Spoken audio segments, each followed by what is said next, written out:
So here's the box and the lid finished.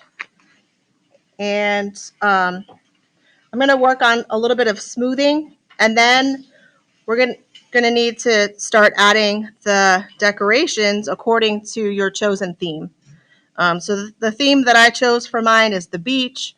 So I had planned on putting a shell on the top as a handle, and then I had also planned on using a sgraffito technique. Sgraffito is when you scratch into the clay to create a water line like the shore of the beach. And then on the sand, where that would be down here, I also planned on some applique of another shell and a crab and a starfish and anything else that I might think of while I'm working. So at this point, you want to make sure that your clay is not too wet.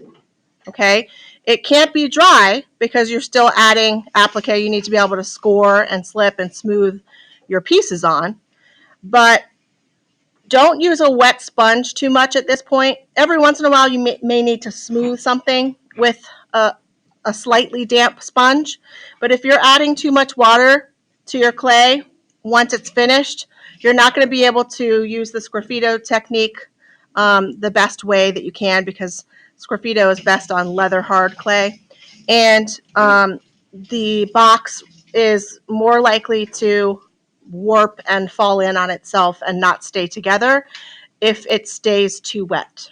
Okay, so once you're finished building your box, you've made your lid, and you have the two little stoppers inside your lid like this, and you've worked on smoothing everything out, then you're ready to go ahead and start adding details according to your theme. So you've seen some pictures of boxes with different themes that have different types of additive and subtractive details to them. So additive means that you're adding clay on using the applique technique, and then subtractive means that you're taking clay away. So using a needle tool and carving tool, the double-ended carving tool, you can scratch away at the clay to create details in the clay that are inlaid, and that's a subtractive technique. So once your clay is not too wet, you can't do this when it's too wet.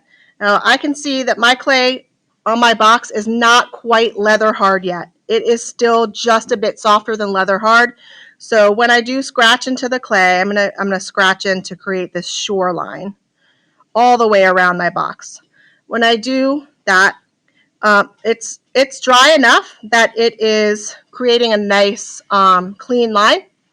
If your clay is too wet, it's going to pick up too much clay, and you're going to end up with these globs of clay.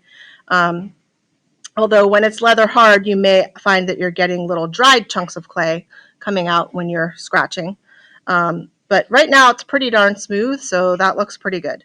So I'm just going to continue this line, going around, creating this shoreline where the water is meeting the sand, since my theme is the beach. I'm going to keep going all the way around until it meets with that original line. You can do patterns into your box like this too. Oops, my lines don't meet up. So I'm going to erase right here where I originally did it. Because the clay is not totally dry, I can pretty easily erase those lines that I put in and then just have it meet up. Okay, so this is sgraffito, where you're scratching into the clay. Now with sgraffito, you can scratch out more. You can actually carve out, as long as you're not going too deep, because it's only 1/4 of an inch thick, just like we did with the tile project.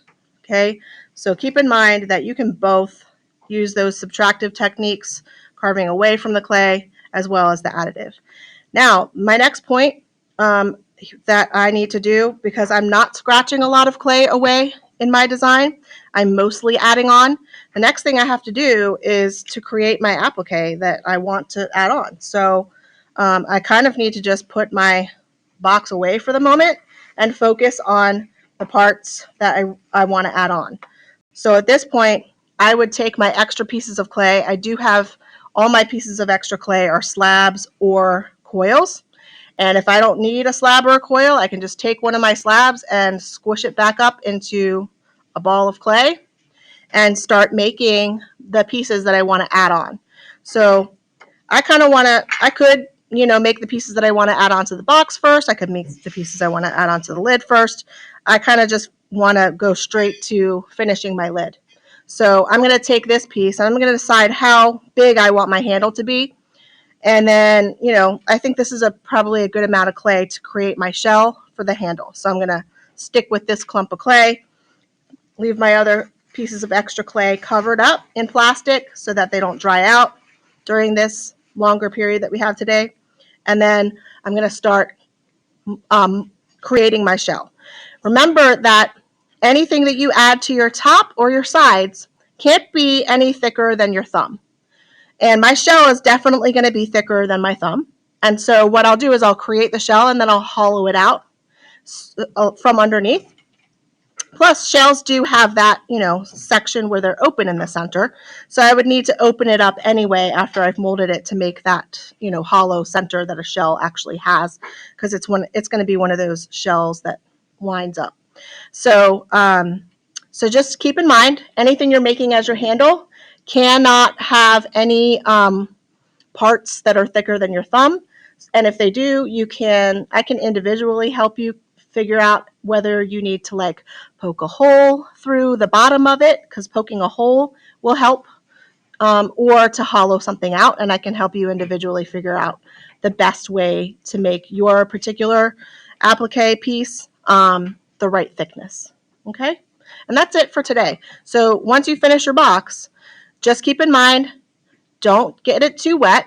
Okay, so it's better to have it leather hard or almost leather hard at this point. And so using a wet sponge, you have to do very sparingly and make sure your sponge doesn't have too much water in it if you are using it. I don't have a sponge here at all because I'm assuming I'm not going to be using it.